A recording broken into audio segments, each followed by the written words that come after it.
Okay. Good morning.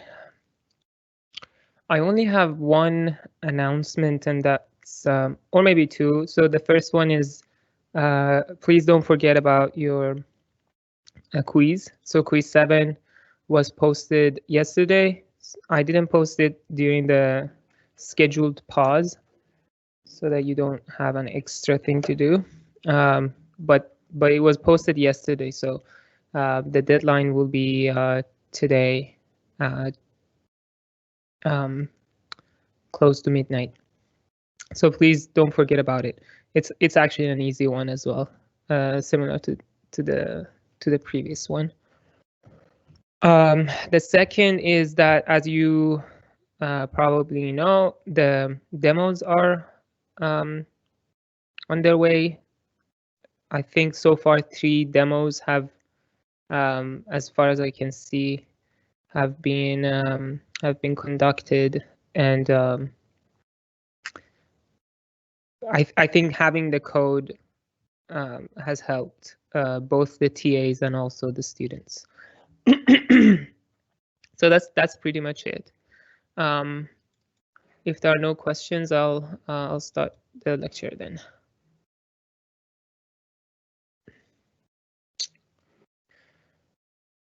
Okay, so sorry, let me bring that.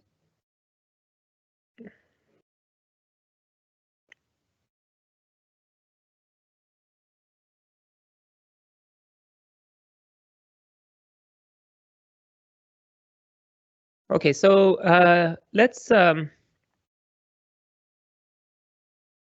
so what we started talking about memory in the previous lecture, and the 2 goals that I mentioned that we're going to pursue are the first one is protection, and the second one is management and allocation. So we'll start with the protection, and then we'll touch based on the management part of it. I ended the previous lecture by going through some basics of addressing memory. So now to continue that, to build up some background on this, the second one that we're going to talk is basically a recall from previous lectures. If you remember, we define address space as one basic concept in operating systems. So an address space is basically a set of accessible addresses and their state. So how they are. And now we have 2 kinds of memory. We have physical memory and we have virtual memory. So as a result, we have physical address space, and then we have virtual address space.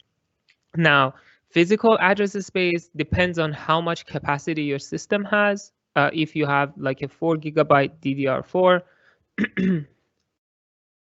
yes, I can.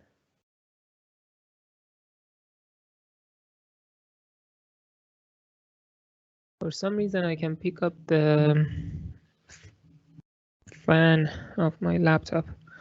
Anyways, yeah, so if you have like a 4 GB system, then your physical memory is limited to 4 GB.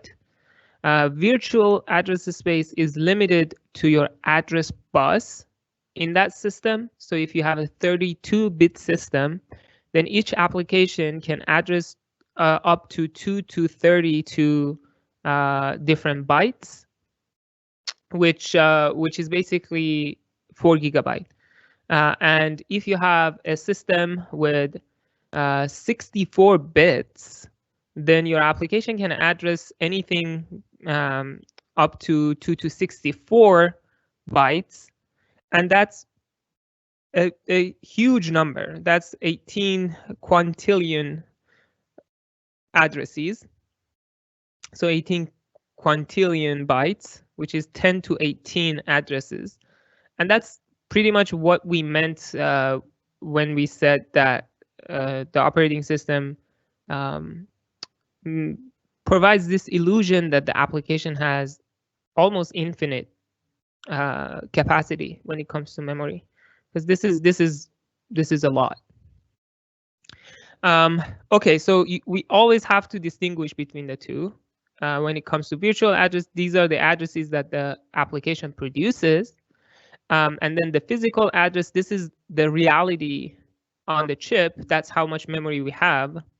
And it should be apparent just by looking at this that the operating system needs to do some mapping from the virtual address to physical address. And that's pretty much, talking about that mapping is pretty much what we're going to do in today's lecture. Okay. Before getting into that discussion, it might be beneficial talking about how a program that we write ends up executing in our machines. So here, as you can see, there is a chart starting from the source program. The first step is to compile your program. So the compilation part happens the first thing that in this sequence. So when you compile your code, the compiler only sees that piece of code that you're giving it to. So usually a file that you have your source code is given to the compiler, and the compiler creates an object module out of that file. Now, in this process, the compiler doesn't know about all the other files and all the other objects that exist in the system. So the compiler could accept from you that like printf has been defined somewhere else. So you can tell compiler, okay, for now, just take it from me. You will see where it is later on. And the compiler would be happy. So when compiler creates these object modules, it creates them source code by source code, and doesn't have all the information about all the other source codes in your system. Once that's done, once you create an object module from your source code, comes the linkage section or linkage step in this process. So in this one, you now put all the object modules, all the compiled modules that your code depends on, and you link them all together to create a single relocatable and executable image. So a few points here. First of all, executable. Well, this is what we're going to execute eventually in our system. So that's why it's executable. It has it's in the language that the hardware knows, so the hardware can execute this image, and it's usually relocatable, meaning that you can put this image anywhere in your physical memory and expect it to execute. So it shouldn't depend on a specific address in your physical memory to execute. So it's relocatable. So you should be able to put it anywhere you want and then expect it to run.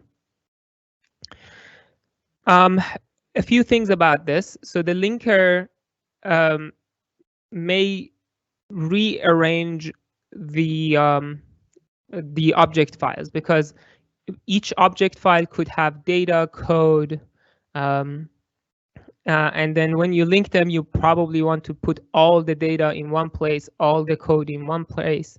So you do some rearrangement over there to basically lay out the entire virtual address space of your program. At this point, we are actually talking about virtual address space because this is the addresses that your program is creating. At this point, we don't know where this executable file is going to go inside physical memory, so we have no idea about physical address. So everything that we're doing in this sequence, all the way down to when we start executing, we're just dealing with virtual addresses. Next in line is the loader. The loader, as the name suggests, loads this image from your disk where it's stored to the physical memory.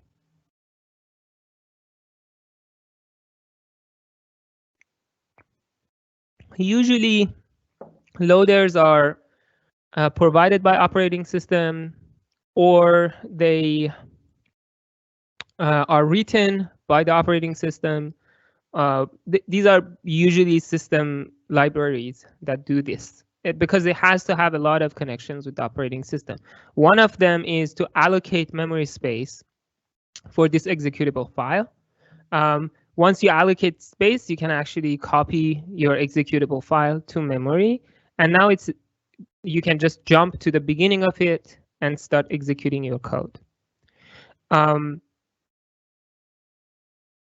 Okay, now here comes the last step, which is dynamic linking. Now, why do we need dynamic linking? The reason we need dynamic linking is when we were doing linking here all the way on top, we just linked all the single object files. Let's say I used a printf in my program. Printf has a code. I could potentially link it here, but linking it here means that I have to bring the entire module for a shared library and include it into my executable image. And if I do so, I end up having a big executable image. Let's say I am using a lot of functions from a lot of different libraries. Do I really want to include those modules in my module? And if I do so, which actually happened before dynamic linking was a thing, everything was a static linking. So in a static linking, you would create a big image that would be executable by itself. It didn't need any further. I guess I haven't. Yeah, I'll talk about that a little bit more. But anyways, so that's not efficient. An efficient way is to wait for things like printf, because we want to have only one copy of printf in the memory. If I put printf in my program, the code for printf, and somebody else also puts the code for printf in their program, and somebody else does it in their program, and then I load all these programs to memory, then I will have 3 instances of printf in memory, and that's wasteful. So I want to only have one instance of printf's code and just include it into different programs when needed. And that's basically what dynamic linking does. So there are a set of dynamic libraries that in your system. So they will be loaded when anyone needs them. And once they're there in memory, they won't be reloaded. So they stay there. And if somebody else comes and says, oh, I also need printf, we will just map this library into the virtual address space of that file, that executable code. By doing so, we only have one instance of the library in the physical memory, and we create fake copies of it inside virtual address spaces by mapping a portion of virtual address space to point to this physical instance in the physical memory. Again, I will talk about that a little bit more when we understand more about the mapping between virtual addresses and physical addresses. I'll come back to this at the end of this lecture. Okay, so let's look at, now all of this being said, let's look again at the layout of your C program. I'm actually gonna jump from this one. Yeah, so this is what we saw. So you have the binary code, which is basically the entire program in binary at the bottom of your virtual address space. Then any data that is initialized will come in and it will come next. Any uninitialized data comes second. The heap starts after uninitialized data and grows upwards. On the highest address, we have the arguments and the environment variables. And then, sorry, after that, we have the stack, which grows downwards. And in the middle, there is a free space that will just use it for these libraries. So this is one of the things that I said. So let's say you're using something from stdio.h.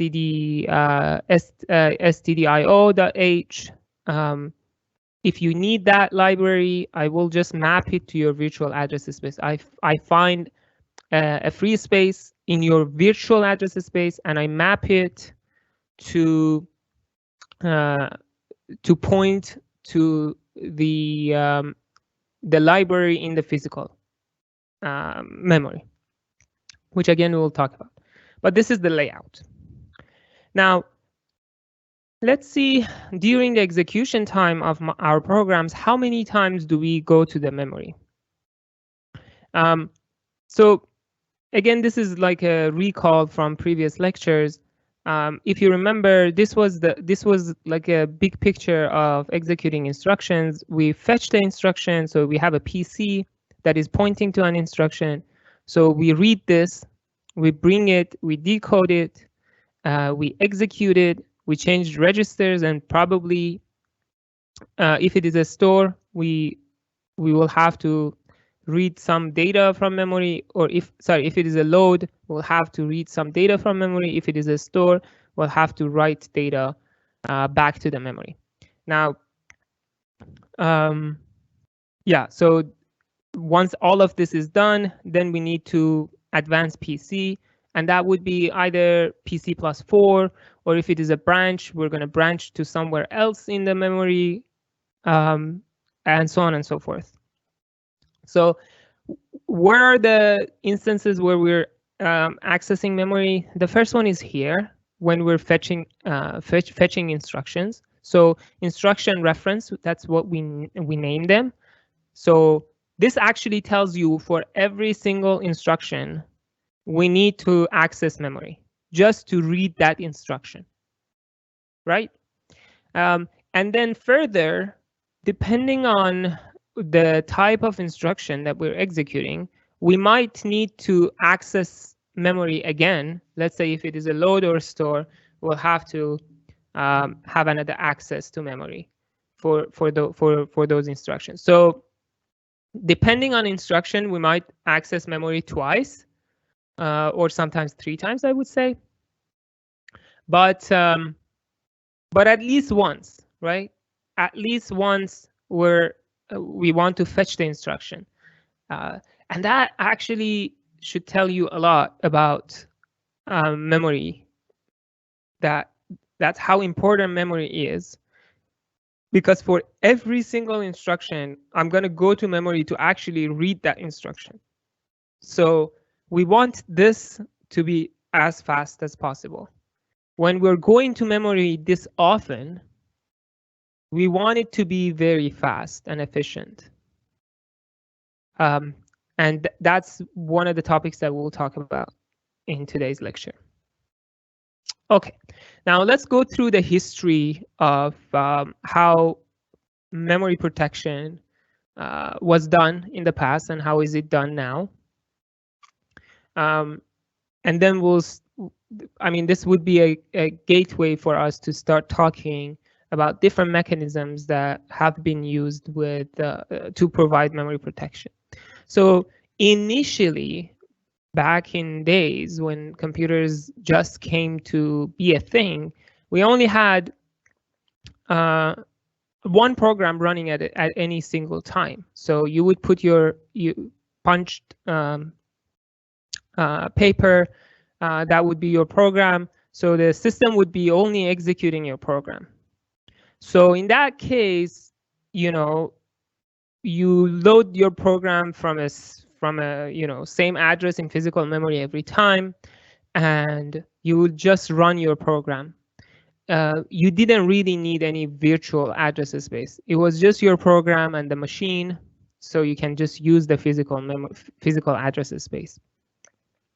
So this is basically showing you what it was. You had, even this operating system initially didn't exist. If you remember, it was just kind of like some system libraries that your program could use. But even later on, when you had operating system, you were still running a single process at a time. So your single process had access to everything to run. So this is a uni-programming model where there is no need actually for virtual address space. You only have a physical address space, and your program has access to all the given addresses in physical memory. Then we moved on to a multi-programming model where we started running multiple programs at a time, but that didn't change much initially. So to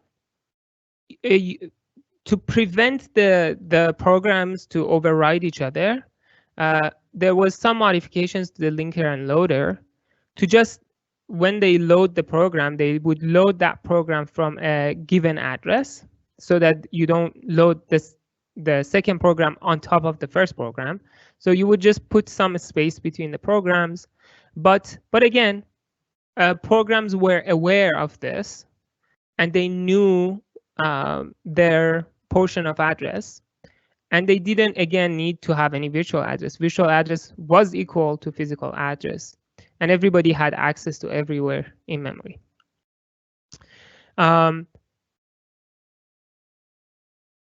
And as this model suggests, and also previous model, there is no protection here, right? Because each process has access to the entire physical memory, and they can read or write from any address that they want. So there is no protection whatsoever implemented. They can actually override each other's data. They can override the operating system's data. And that's actually not good, and that's messy, and that's what we want to prevent by protection. So the next step was to use the same model, but just add protection to prevent processes from messing up each other's data and also the operating system's data. So to just add protection to this model without changing anything else, we could just easily do that by introducing two registers, a base register and a limit register. The same model that we talked so far with multi-programming model, we just add two registers per program. So if you're in your system, you're going to run 10 programs, you need to have 20 of these registers.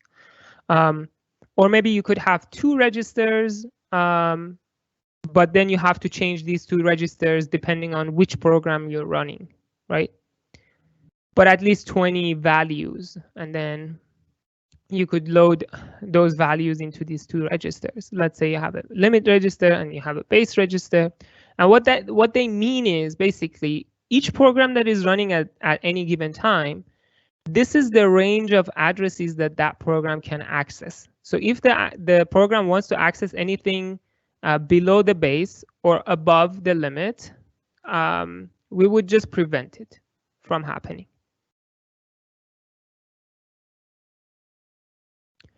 Yeah, so actually here I have to make a change. I think what I had is basically the size, not limit, but it's okay. Let me change it to, let's say, if the size is 1, then the address would be 3. Okay.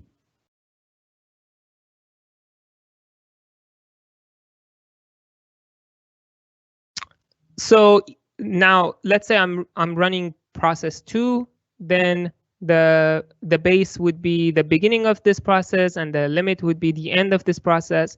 And this process can only read or write from memory locations in this limit. Okay, so we added protection now, because now this process cannot mess up with the operating system. This process cannot mess up with the user process. And every time we change from process to, let's say we go to process 1, then we change the base to 0000 and to the limit for that process.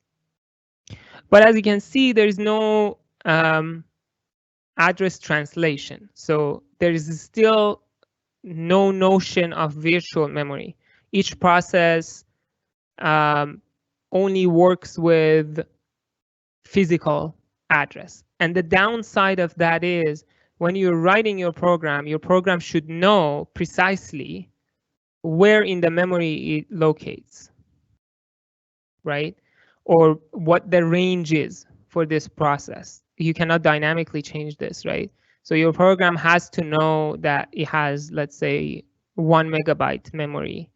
And when the compiler or the linker produces the code, it has to know where in the memory this is going to go to create addresses with that respect. Now, that's kind of would work, but as I said, it's kind of like limiting. We're putting a lot of burden on the compiler and the linker to know where exactly things are loaded in the memory. And that's not something that we prefer to do. The next step is to, okay, so we have added protection without virtual memory. Let's now go to the realm of having virtual memory and see that that gives us protection by default. Without doing anything, we'll get protection by just moving to the model of using virtual memory. And what does that mean? So it means that I'm going to allow my process to have its own virtual address space without any regard to where it's going to be loaded in the memory. Whenever compiler compiles, whenever linker links, they don't really need to care about where the code is going to land in the memory. They can create any address that the system supports. Again, if you have a 32-bit system, any address from 0 to 2 to 32 minus 1. And if you have a 64-bit system, any address between 0 to 2 to 64 minus 1. Although I'll talk about it later on. Currently, in a 64-bit system, you're not allowed to use a portion of this address, but that's a different story. But theoretically, you could use the entire address space.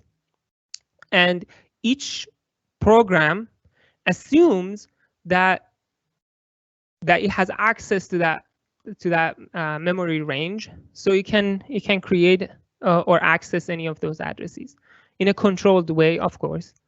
But now you might have two programs, right, that are using the same range of addresses from 0 to 32 minus 1, or from 0 to 2 to 64 minus 1.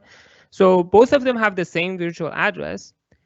In reality, you have a very limited physical memory sitting in between. So all that is remained for the operating system to do is to do a translation, to have a mapping for each one of these programs. We'll have a mapping that as an input takes a virtual address for that program and maps it to a physical address that corresponds to that virtual address. And by doing this, we're actually we're just providing protection by default.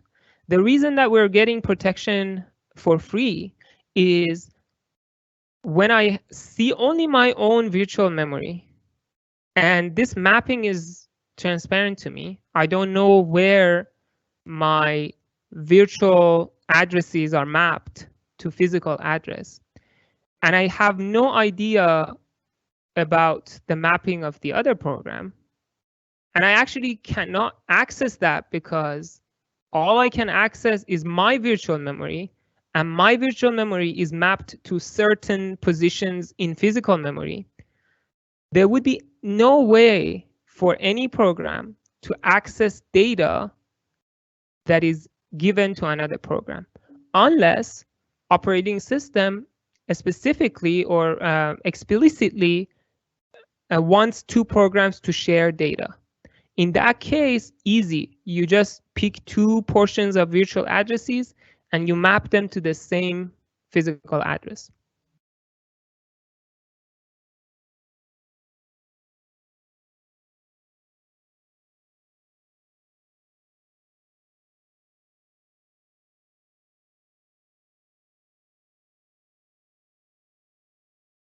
Okay. So upside of this model, as I mentioned, you can write your code, you can compile your code, you can link and load your code independently. You don't really need to know where in memory you're going to go. You don't really need to know if there is going to be contention. You don't really need to know how many other programs are there. None of that you need to know. All you need to do is to use your virtual address space. And that's it. And the operating system does the rest of it for you. The second, well, you get protection for free. When you cannot, see somebody else's memory, then you cannot alter their memory as well. So you get protection. And as I said, you get to also have controlled memory sharing by just mapping two virtual addresses to the same physical address. You get memory sharing. So you're getting everything you wanted for protection with this model. What is the downside? So the main downside of this method is its performance overhead. As I said, we want the going to the memory to be super fast because we're doing it at least once per instruction.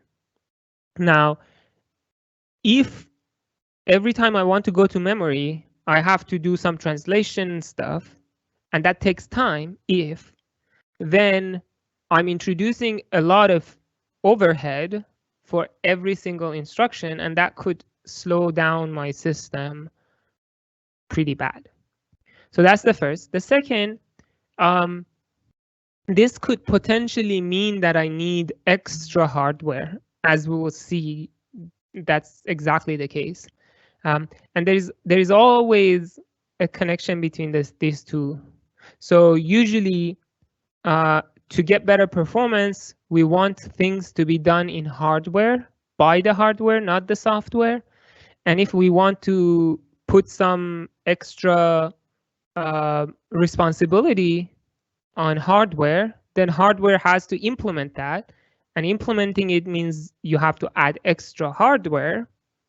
And adding extra hardware means extra power, potentially longer pipelines, and unfortunately, in some cases, lower performance. So this has to, be considered when you're designing. So there is always a trade-off. There is always a sweet spot. Minimum extra hardware and the maximum gain in performance is what usually computer architects shoot for. Okay, now let's now that we want to think about this model, going from translating from virtual addresses to physical addresses, let's see how we can do that. What are the mechanisms to do this translation? So this is the starting point where we're actually talking about address translation, going from virtual memory to physical memory. Now, let's assume that this is your physical memory from 0000 to FFFFF. And let's say your program is using a virtual address from 0000 to 100000. Okay, so this is, let's say this is the virtual address that this program is using for whatever reason. We're not gonna say why this, but let's say this is how it is. Now we just want to focus on the translation part. How do we translate? We're gonna actually do something very similar to the multi-programming case that we saw with base and limit. We're now gonna do base and bound.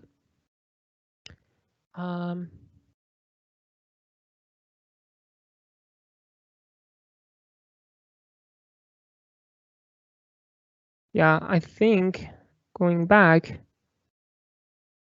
I did it for a reason.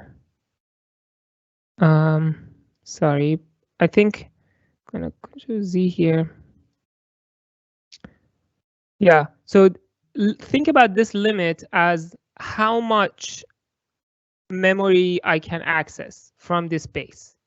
Don't think about it as a bound, because I think base and bound is yeah what I wanted to discuss later. So think about this as a limit, how much memory I can use. So I always add this to this to get I guess it doesn't matter. In reality, it doesn't matter. Any of these two you could use, and it doesn't matter either. A limit on how much memory you can use, or just add this base to whatever your limit is, and then store that as another register to cap the two addresses between which your program can access. So that should be fine. Where were we? Yep, here. Okay, so how do I do this translation? The translation, let's say I want to map my virtual address to this range in my physical address. So from this address to this address, I want to map my program here. All I need to do is to put the base here in my base, and use the bound or the limit here. So again, the way I'm using it here is that I'm saying that how much memory this guy has, let's say it would be from 000 to 1000, the difference between these two, I put it here in the bound. So that's how much memory this program is allowed to access. Now, every time I want to make any reference to memory, I just check it with this bound and see if it is less than this bound. If it is more than this bound, I have an error, so I raise exception.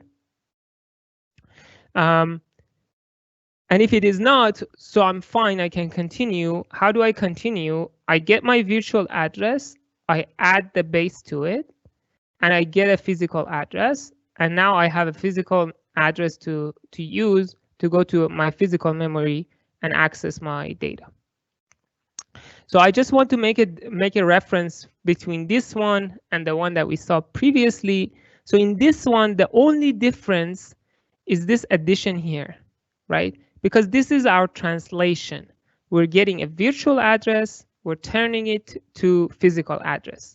And this is important because compiler, loader, linker, they don't need to know about this base and this bound. They just have to use their virtual address. In the previous model where we didn't have this addition, the linker and the loader needed to know about this base. They needed to know where the program is going to be loaded to create addresses that would be in that bound. Here, I have factored it out, and I'm just adding it when the address is created. Okay, so let's discuss this. So this is basically the process. We get a virtual address, we check it with the bound. If it raises exception, well, you have accessed something that you didn't have permission to. And if not, then I add it to the base and I get my physical address. In this model, we're assuming that everyone starts from 0000, which is basically a fine assumption to make, right? Your virtual address space starts from 000 to whatever you want. And that's the illusion that the operating system is providing, that you don't need to care about exactly where your program is mapped. You can always assume that you have from 00000 to whatever your address range is. In this model, it is assumed that your entire program is mapped to a contiguous region in memory. That's why we have a base and bound. So we're just assuming that the entire program is mapped to a contiguous memory region. And that's actually the main drawback of this model, as we will discuss later.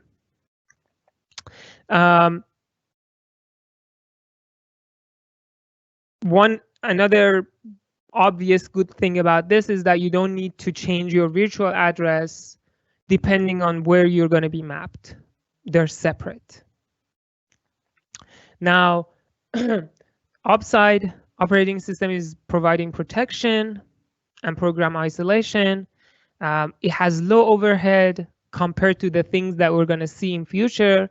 This is just an addition. So to create the virtual address, you're just doing an addition between the base and the virtual address, and that's it. And it's pretty good, pretty fast. So low overhead. The downsides are few. So in this one, we're assuming that you have a fixed region allocated to you. Now, what happens if you use it all up, right? Your memory, your heap or your stack, meet, and you want to expand it, right? Go back to the example that I had. Let's say initially you thought that you were going to use from 000 to 0, 1, 0, 0, 0, 0, but then dynamically you figured out, oh no, I need more memory. So you want to use more of your virtual memory. So you want to start from a higher address to expand your stack and heap. What should you do? Well, with this model, it's hard, right? You have to now allocate a different range in physical memory, change your base and bound, and then copy everything that you had to this new region to just expand your heap or stack, right? So it's possible, but it's very expensive to do this. What about memory sharing? Can you do memory sharing in this model? If you think about it, you will soon realize that it is possible to make two contiguous regions have overlap, sorry. But is this overlap a useful overlap? So having overlap is fine. You can make the base and bound of two different programs such a way that they have some overhead. But is this overhead a useful one? And the answer is no. The reason is, well, the virtual address layout is fixed, right?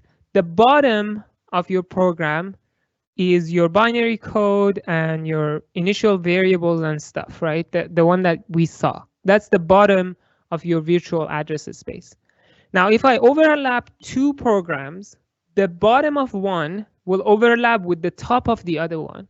So what is the top of the other one? It's just environment variables and a stack.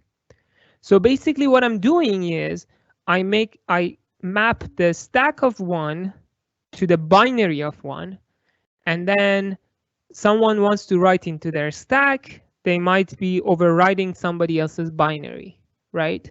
So although they might have overlap, but this is not a useful overlap because each one is used differently. So in essence, you don't have memory sharing. Again, you can have the overlap, but that overlap is not useful. So no memory sharing, basically, unless you have exact same thing, in which case, you have two processes given the same address space. And you could imagine what kind of problems that could provide. Basically, it means that no isolation between those two, which is exactly what we don't want. Okay, so we cannot share memory. It's hard to, move memory if needed. and you would have memory fragmentation. Let's look at memory fragmentation. So I think that you probably know now about them because you did it in lab 1. There are two types of fragmentation, external and internal. So external one is the one that you have seen and we'll touch based on here. But then later on, we'll talk about internal fragmentation as well. So external fragmentation means that you have free memory, but you cannot allocate that memory to anyone because it's fragmented. Internal fragmentation means that you allocate a memory to someone, but that someone doesn't use the entire allocated memory. So you have a memory that is allocated to someone, but not fully used. That would be internal fragmentation. Okay, so let's see an example. So let's assume that this is your memory at some point in time. So you have the operating system, process 5, process 2, and process 6 sitting. Let's say process 2 finishes. So we deallocate that memory for that process. Now this memory is free. Another process comes, let's say process 9 comes. You have to allocate a contiguous memory region to the process 9. You do so, let's say, after process 5. Now your memory region is this. Let's say process 5 goes and process 10 comes. Now this is your overall layout of your physical memory.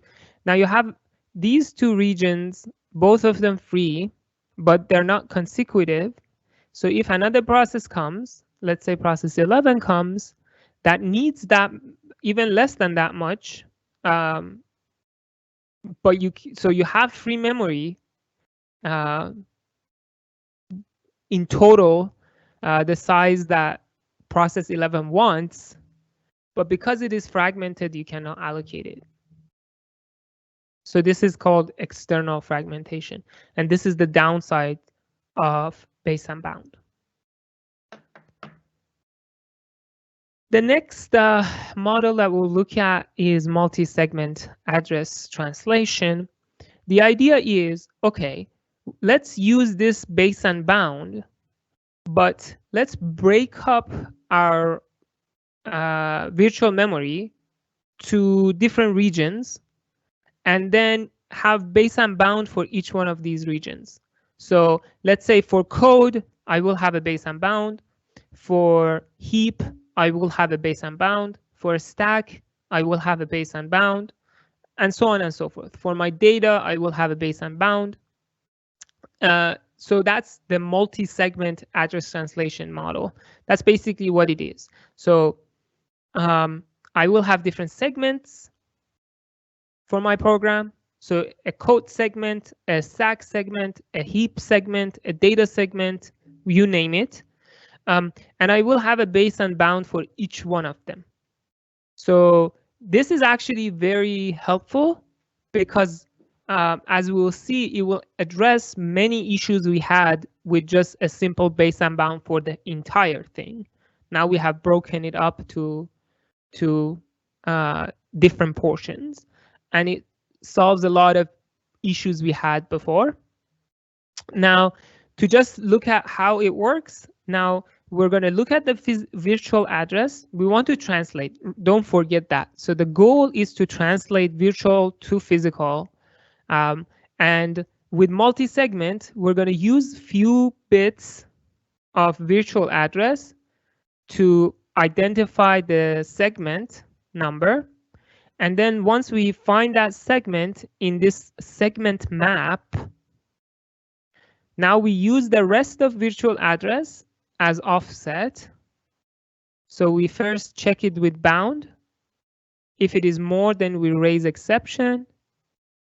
If it is not, then we add this base to this offset to get our translated physical address to use it to access memory. So where do we have this segment map? We're going to assume that this is going to reside in processor. So let's say we're going to add extra hardware to the processor to keep this, instead of just 2 registers for base and bound, now we have a map.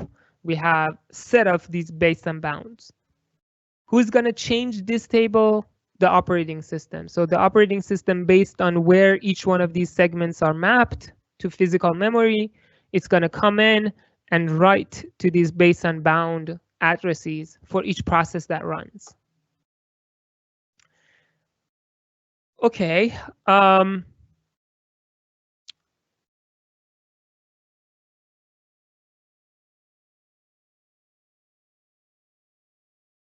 Yep, I basically talked about it. So now let's look at an example.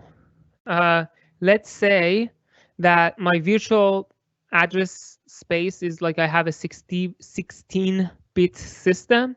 So I can address anything between I have 0 to 15 bits for addressing memory. So that would be my virtual address. Let's assume that in this system, I have 4 different segments. Every program is broken to a code segment, a data segment, a shared segment, and a stack segment. And let's say that the operating system has put these numbers into this table. So we want to decipher this and see where each one of these are mapped. So again, this is for just sake of just an example. We're assuming that we're not using the entire virtual address space, so there are gaps here, as you can see. And we're assuming that the code segment is basically this purple region. The data segment is this green segment. The shared segment is this yellow one, and the blue one is basically your stack segment. So to see where the mapping is done, how many segments I have? I have 4 segments. How many bits do I need? I need 2 bits for segment ID. So I just use the 2 first bits of my virtual address to get my segment address or segment ID. So in this case, the first 2 bits are 0. I go to my mapping. The mapping says the base is 4,000 and the limit is 800. So the translation means that this purple region of virtual address is mapped to this region in physical address from 4,000 to 4,800. I can now do this for all of them. Now, for the second one, I look at the first 2 bits of this address. That would be 0, 1, the first 2 bits. So I come to my segment mapping table. 0, 1 is data. So the base is now 4,800 and the limit is 1,400. So that's basically where my data is mapped from 4,800 to 5C00. And I can do that for all of them. So for this one, the mapping is 1, 1. Is 1, 0. So it's shared. And it starts from F0000 to the end of the memory. And then for this blue one, the first 2 bits are 1 and 1. So it would be a stack. The base is 0000 and the limit is 3000. So it would be here. So as you can see, very efficiently, I just mapped each one of these regions from virtual memory to physical memory by just looking at this map. And now, as you might imagine, I can actually share this region between multiple processes because it's just one region, right? I can use the same base and bound that I have used for this process for some other process.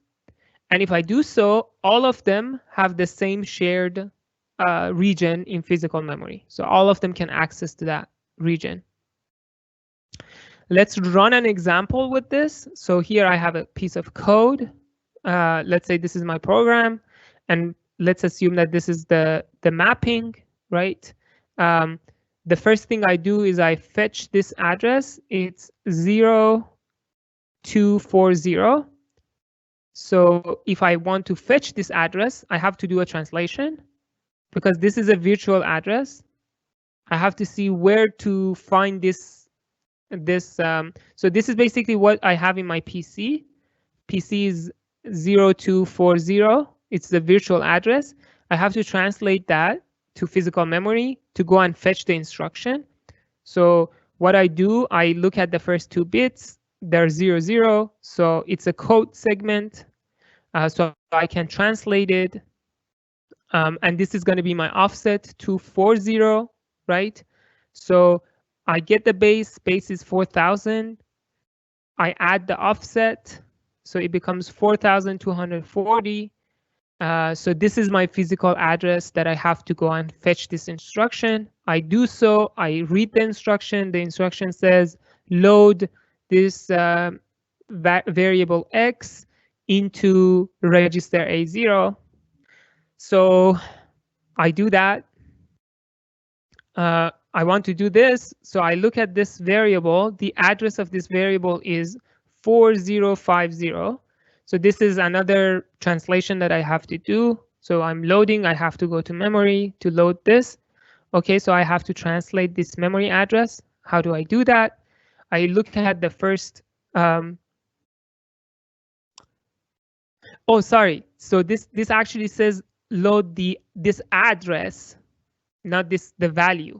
Load this address to A0. So I just load this address. This is a virtual address to A0. And then I add 4 to my PC. So now PC becomes 0244. 0244. I have to translate this. I do the same thing. I read it. Now this is a jump. It jumps to string length. So string length, this is the new address that I have to jump to. So now I have to do the same thing. I have to fetch this address. Again, I have to go to physical memory to do the translation. I do the translation. I read this, and this is my instruction. Load 0 to V0. I move 000 to register V0, and I add 4 to PC.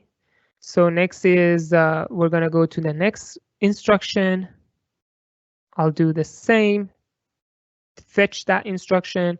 Now this instruction is interesting. We're going to load the value this time of this address to T0 register. So I look at this, the value of A0, it's 4050. Now I have to go to this memory address to get the value. To do this translation, I have to translate this address. I look at the first 2 bits. The first 2 bits are 01, so this is data. So the base is 4800. So yeah, so the offset is 50. So I add 50 to 4800 to get 4850. So this becomes the address that I have to go in physical memory and fetch it, and so on and so forth. So hopefully this gives you an idea of how this works. So for some of these instructions, as you saw in this last example, we had to do 2 translations, one for fetching the instruction and one for, it was a load instruction. So we had to go to memory and load something. So that's what we did. So 2 translation happened in this instruction, the last one. Okay. Now let's discuss this model.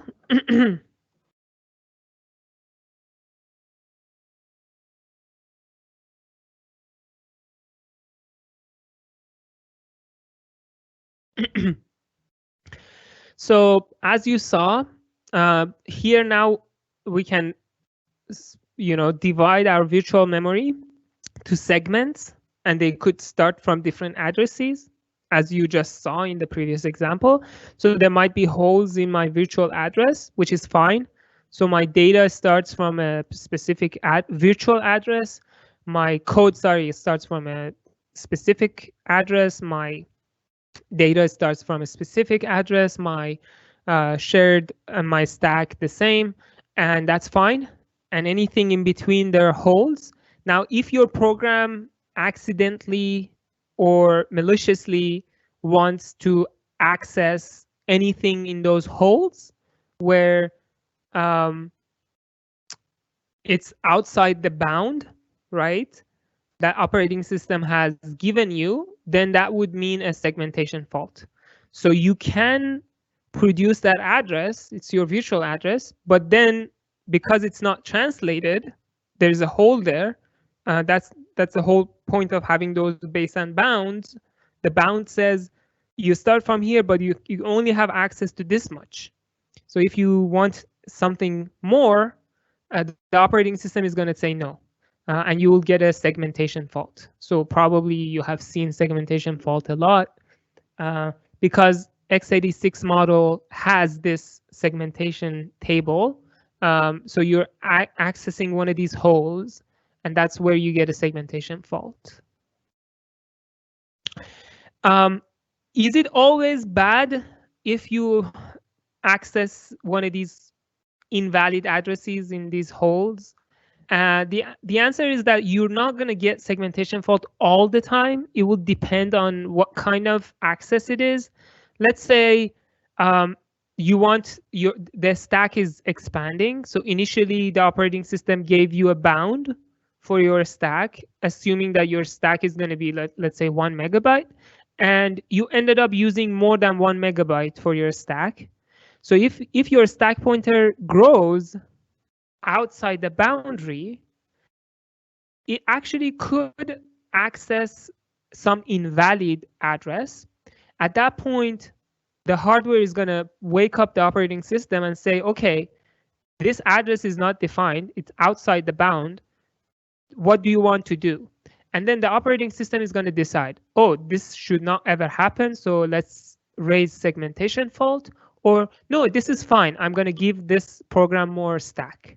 So basically, the operating system goes and increases the stack bound, so that this program has more capacity for its stack.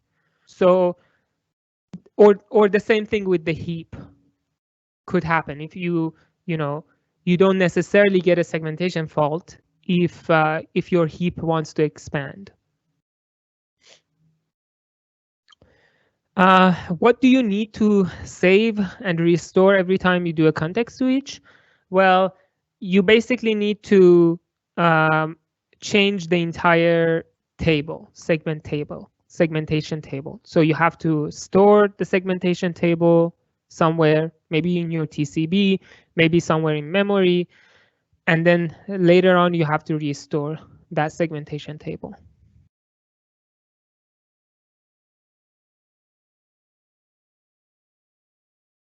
I'll talk about swapping in more details, but yeah, so whenever you want to swap programs, right, now you cannot swap just when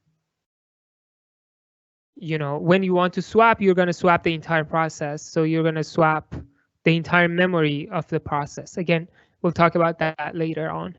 So this model in particular is not going to be helpful, because if you swap, you will have to swap the entire thing. You cannot swap part of a process, right? Because swapping a part of a process means that you're going to throw away part of your segmentation table, which is not possible, right? You either have that segmentation table or you don't. And that's what we will address with page table. So in page table, you can actually throw away individual pages and you shouldn't care. But with segmentation table, you can't throw part of segmentation table, right? What are the downsides of this model? So one downside is, although we have broken the virtual address space to pieces, we still could have cases where each piece becomes too large. And that would require operating system to give a contiguous memory to that region. So it's better than previous model where we had only a base and bound and we had to put the entire virtual address in one piece. Now we have broken it up, but then one piece could become really large and we still have to give contiguous address to that one piece, and that's painful. So that's one. The other thing is we still have external fragmentation because of that. Again, although we have broken it up, the virtual address up, we still have a few segments, right? We haven't fully addressed the external fragmentation issue. We still can have segmentation issue because we still need to allocate contiguous memory to each one of these segments. If I compare this to the previous one, external fragmentation problem has decreased, but it is still there.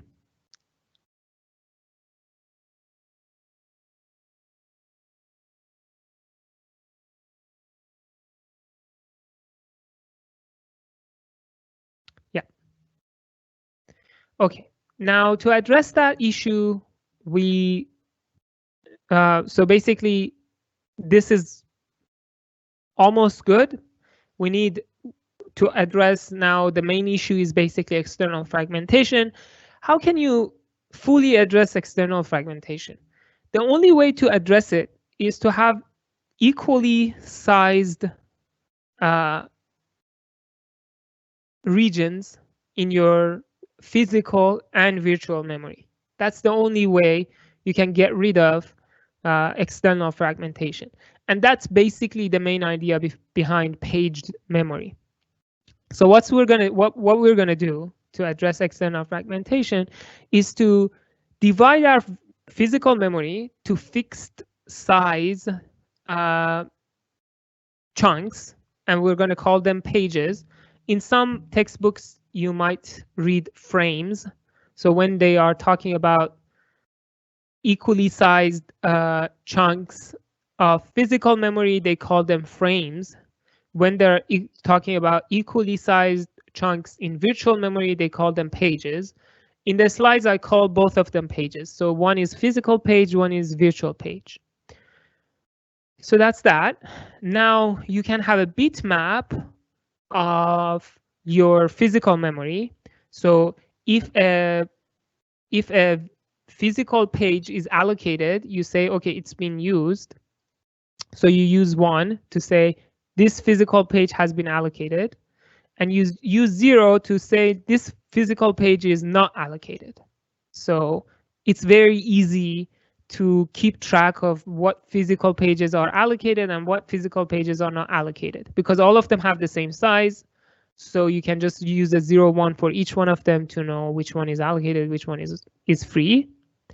Now, how big should each page be? That's a good question. And that would be different in different systems. But we don't really want to have very big pages, because although having pages gets rid of the external fragmentation, if you have big pages, now you have introduced internal fragmentation, because you can allocate this big page to a program that would use only a few bytes of it, and then the rest of it is not used, and that means internal fragmentation. So we don't want them to be too big to have internal fragmentation. Usually and typically pages are between 1 to 16 kilobytes in modern operating systems and systems. So if that's not the case, if we're not going to make each page as big as the segment was, what does that mean? It means that each segment now is going to be divided into pages. So page becomes the granularity of allocation in our system. Now we are dividing each segment also to pages. And that's what we will see when we talk about multi-page segmentation translation method. Okay, but before that, let's just do a simple page table address translation without segmentation. So I'm going to have my physical memory divided into physical pages from physical page 1 to physical page whatever the size of my memory is and whatever the size of my physical pages are. Now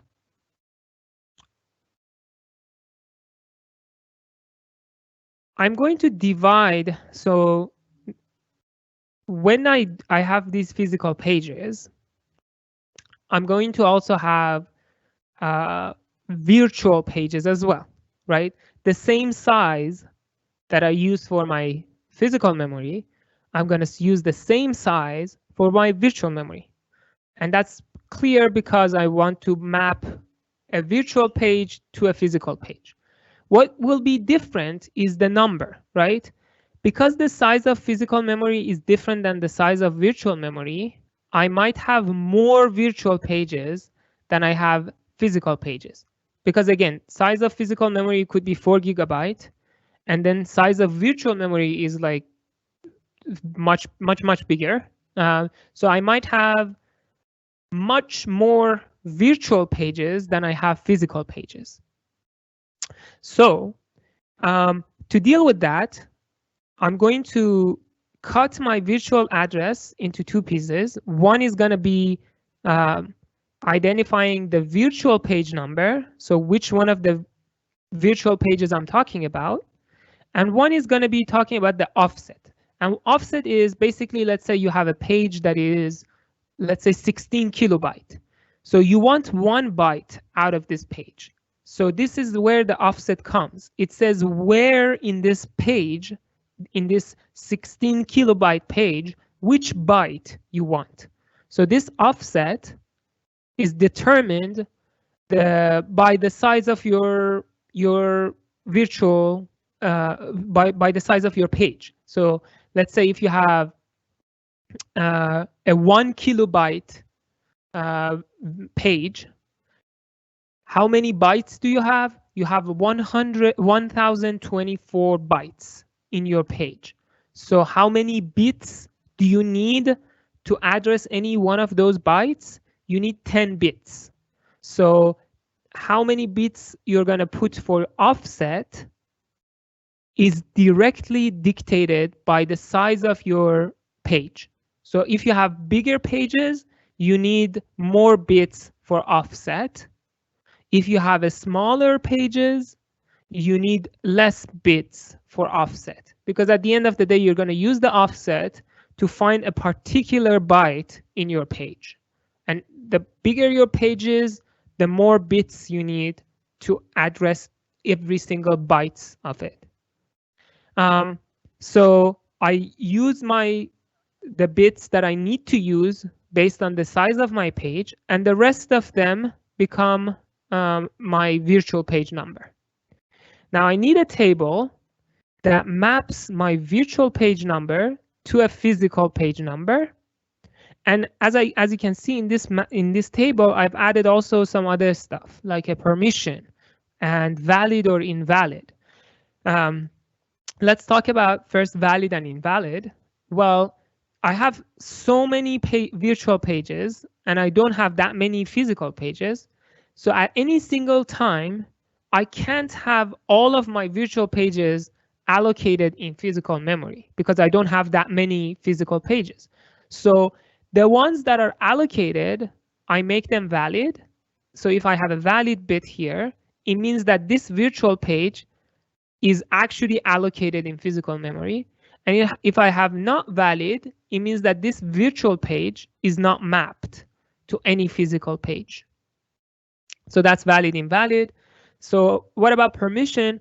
Now I can introduce, actually this permission, we could have introduced it in segmentation as well, which exists in systems. So you can have permission for each one of these pages. You can say this page is, you can access it, just read only. You can access this, read and write, and so on and so forth. So that's the whole idea between, this is the whole idea for paged memory. So you have a page table that maps your virtual pages to physical pages with permission and valid, invalid bits. Now you need to store this somewhere in memory because this is a big page, as we'll see, because we have so many virtual page numbers. So because we have so many virtual pages, it means that this is a big table. There is no way we can store this in hardware. So we just store this in somewhere in memory.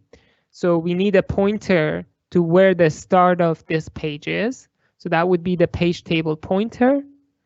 So we can have one register that the operating system sets the pointer to the page table for this process. Now, the way it works is that this page table has a size. So I'm going to look at the virtual page number. If it is less than the size, if it is more than the size, I'm going to raise an exception. If it is not, then I look at the corresponding row in this page to get my physical page number. Now I use the physical page number. I just copy the offset to go to this physical page and look at the particular byte that I'm interested in. So that's how it works in terms of translation. Okay, so here's an example. How much time do I have left? 1 minute. I guess I can run this example and end this lecture. So, or maybe not. Yeah, I guess I don't have time. So I'll pause here. Next lecture we'll just continue from here.